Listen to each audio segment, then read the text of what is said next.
तो प्रत्यक्ष के विषय में अच्छी तरह से जानने के बाद अब हम पढ़ेंगे अनुमान के विषय में। ठीक है, प्रत्यक्ष के बारे में जो हमने चर्चा की है उसके भेदों और उदाहरणों के साथ मतलब लक्षण और उदाहरणों के साथ, उसका लिंक मैं डिस्क्रिप्शन बॉक्स में दे दूंगा, वहाँ से आप ले सकते हैं और प्लेलिस्ट में जाकर भी आप देख सकते हैं। अनुमान के बारे में तर्क भाषा में थोड़ा विशद वर्णन है और इसमें और भी कई चीज़ें आ जाती हैं, जैसे व्याप्ति है और हेत्वाभास है, पंच अवयव वाक्य हैं अनुमान के, स्वार्थानुमान है, परार्थानुमान है, उन सभी चीज़ों के विषय में चर्चा करेंगे। सबसे पहले अनुमान का लक्षण दे रखा है लिंग परामर्शोनुमानम। ठीक है, ये अनुमान का लक्षण है लिंग परामर्शोनुमानम। ठीक है, अब इसमें दो शब्द आए हैं, एक है लिंग और एक है परामर्श। लिंग के परामर्श को ही अनुमान कहते हैं। लिंग किसे कहते हैं? तो बोला व्याप्ति बलेन अर्थगमकम लिंगम। ठीक है, इससे पहले देखिए आप, ये नहीं अनुमीयते तदनुमानम, यह भी एक परिभाषा है, लिंग परामर्शोनुमानम। और ये नहीं अनुमीयते, जिसके द्वारा अनुमिति होती है, अनुमिति ज्ञान है, अनुमान उसका करण है, अनुमान उसका साधन है, अनुमान प्रमाण है, अनुमान प्रमाण के द्वारा अनुमिति ज्ञान होता है। ठीक है, तो ये नहीं अनुमीयते, अनुमिति ज्ञान जिसके द्वारा होता है उसे अनुमान कहते हैं। फिर कहा कि लिंग परामर्शेन चानुमीयते, लिंग परामर्श से ही अनुमिति ज्ञान होता है, इसीलिए लिंग परामर्श को ही अनुमान कहते हैं। अब इसमें दो शब्द आए हैं, लिंग और परामर्श। तो लिंग किसे कहते हैं? कहा व्याप्ति बलेन अर्थगमकम लिंगम। ठीक है, व्याप्ति के बल से अर्थ तक ले जाने वाला, ज्ञान तक अनुमिति ज्ञान कराने वाला जो होता है उसे लिंग कहते हैं। तो फिर प्रश्न उठा कि व्याप्ति किसे कहते हैं? तो व्याप्ति की परिभाषा दी कि साहचर्य नियमो व्याप्ति ही, कि साहचर्य नियम को ही व्याप्ति कहते हैं। फिर कहा अच्छा ये साहचर्य नियम क्या है? तो साहचर्य नियम के बारे में बताया कि यत्र यत्र धूमः तत्र तत्र वह्निः इति साहचर्य नियम है। जहाँ जहाँ धुआं है वहाँ वहाँ आग है, यही है साहचर्य नियम। ठीक है, जहाँ जहाँ धुआं है वहीं वहाँ आग है, यह ऐसा होना ही क्या है? साहचर्य नियम है। और इसी साहचर्य नियम को व्याप्ति कहते हैं और इसी व्याप्ति के बल से, इसके सपोर्ट से अर्थ तक पहुँचाने वाला, ज्ञान तक पहुँचाने वाला, निष्कर्ष कराने वाला जो होता है उसे लिंग कहते हैं। और इसी लिंग के परामर्श को क्या कहते हैं? अनुमान कहते हैं। ठीक है, तो अब यहाँ पर देखिए यत्र यत्र धूम है और तत्र तत्र वह्निः। ठीक है, वह्निः माने आग, जहाँ जहाँ धुआं है वहाँ वहाँ आग है। तो धुआं जो है वह लिंग है, वह हेतु है। लिंग माने चिन्ह है किसके? अग्नि।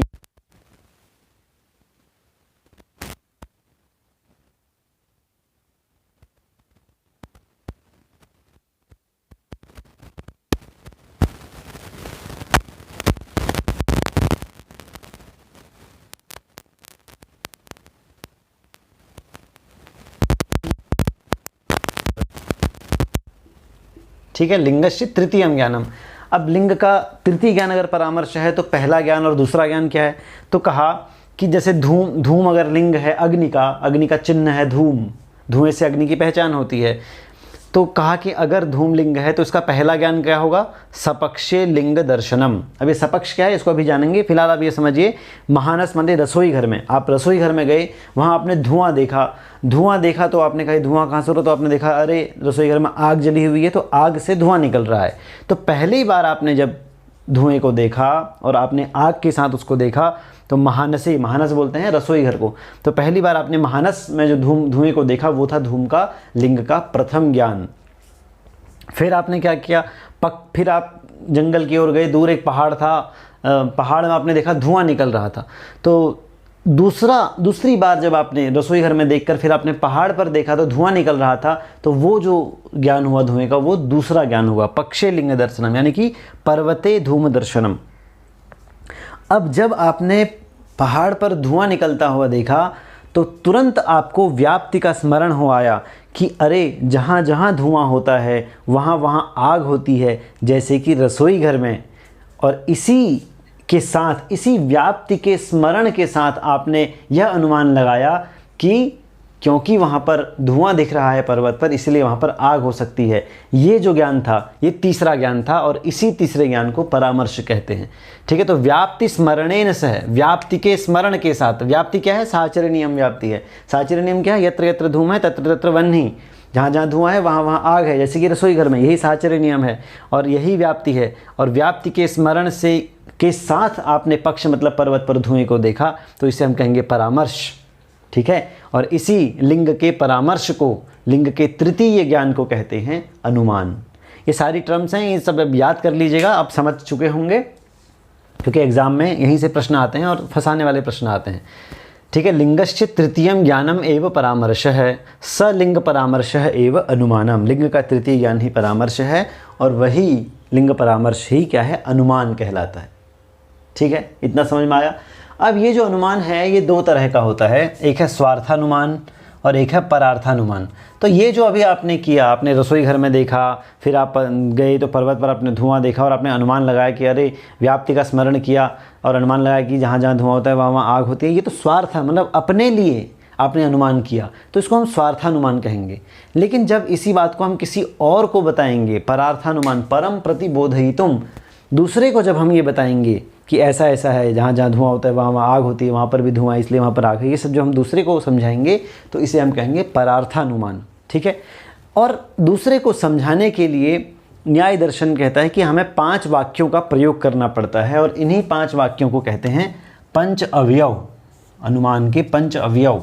ठीक है, पंचावयव वाक्य प्रयोग, तो 5 अवयवों का प्रयोग करना पड़ता है परम प्रतिबोधयितुम, दूसरे के लिए समझाने के लिए परार्थानुमान में। कौन से हैं वो 5 अवयव? पहला है प्रतिज्ञा, दूसरा है हेतु, तीसरा है उदाहरण, चौथा है उपनय और 5वां है निगमन। इनके क्रम भी याद कर लीजिएगा, क्रम भी आ सकते हैं और उदाहरण तो बता ही रहे हैं। प्रतिज्ञा, हेतु, उदाहरण, उपनय और निगमन। प्रतिज्ञा क्या है? पर्वतो वह्निमान, पर्वत पर आग है, ये जो वाक्य है यह प्रतिज्ञा है। फिर आपने इसके लिए हेतु दिया, क्यों? क्योंकि वहाँ पर धुआं है, नहीं क्योंकि वहाँ पर आप धूमवत्वात्, माफ़ कीजिए, क्योंकि वहाँ पर धुआं है, धूमवत्वात्, पर्वतो वह्निमान, ये है प्रतिज्ञा वाक्य। फिर आपने हेतु दिया कि धूमवत्वात्, धुआं होने के कारण, क्योंकि वहाँ पर धुआं दिख रहा है इसलिए वहाँ पर आग है। तो यहाँ पर हेतु में हमेशा पंचमी होगी, आप पंचमी या तृतीया होती है लेकिन पंचमी ज़्यादातर इसमें होती है, तो अब याद रखिएगा पंचमी विभक्ति का प्रयोग। तीसरा उदाहरण आता है, यत्र यत्र धूमः तत्र तत्र अग्निः यथा महानसे, आपने उदाहरण दे दिया दूसरे को बताने के लिए। आपने पहले कहा पर्वतो वह्निमान, पर्वत पर आग है, फिर आपने कहा धूमवत्वात्, धुआं होने के कारण, फिर आपने उदाहरण दिया दूसरे को समझाने के लिए कि जहाँ जहाँ धुआं होता है वहाँ वहाँ आग होती है, जैसे कि महानस में, जैसे कि रसोई घर में। उपनय वाक्य आता है, तथा चायम, यहाँ पर भी धुआं है और तस्मात् तथा, इसीलिए इस पर्वत पर आग है। तो इस तरह से इन 5 वाक्यों के द्वारा परार्थानुमान बोध कराया जाता है, अनुमिति ज्ञान किया जाता है। ठीक है, समझ में आया? अब इसमें एक महत्वपूर्ण जो दूसरा वाक्य है हेतु, इस हेतु के ऊपर चर्चा की जाती है। हेतु की टर्म्स बन जाती हैं। हेतु के 3 भेद होते हैं, 3 प्रकार का होता है ये हेतु। एक है केवल, एक है अन्वय व्यतिरेकी, एक है केवलान्वयी और एक है केवल व्यतिरेकी। ठीक है, पहला है अन्वय व्यतिरेकी, फिर केवलान्वयी और केवल व्यतिरेकी। अन्वय किसे कहते हैं? व्याप्य सत्वे व्यापक सत्व है अन्वयः, तत्सत्वे तत्सत्व है अन्वयः। व्यतिरेक किसे कहते हैं? व्याप्या भावे व्यापका भाव है व्यतिरेकः। ठीक है, इसको समझने का एक और अच्छा तरीका है, ये प्रश्न आ जाता है हमेशा, जो अन्वय होगा और जो व्यतिरेक है, अन्वय का जो व्याप्य होगा, ठीक है, वह व्यतिरेक में व्यापक बन जाएगा और अन्वय का जो व्यापक होगा वह व्यतिरेक में व्याप्य बन जाएगा। जैसे व्याप्य है धूम, अन्वय जहाँ जहाँ धुआं है वहाँ वहाँ आग है, ये अन्वय वाक्य है। तो जहाँ जहाँ धुआं है, यत्र यत्र धूम है, तो धूम यहाँ पर व्याप्य है, वहाँ वहाँ अग्नि, वहाँ पर अग्नि व्यापक है। ठीक है, वहाँ अग्नि यहाँ पर व्यापक है अन्वय, अन्वय वाले हेतु में। व्यतिरेक वाला हेतु क्या करता है? यत्र वह्निर नास्ति, अब वह्नि यहाँ पहले आ जाएगी, यत्र वह्निर नास्ति, तो जहाँ पर अन्वय का व्याप्य जो होगा वह व्यतिरेक में व्यापक बन जाएगा। ठीक है, अन्वय का व्याप्य क्या है, धुआं है, और अन्वय का व्यतिरेक का व्यापक बन के धुआं यहाँ पर व्यतिरेक का व्यापक बन जाएगा। और अन्वय का व्यापक क्या है, अग्नि है, तो ये अग्नि जो है ये व्यतिरेक में व्याप्य बन जाएगी।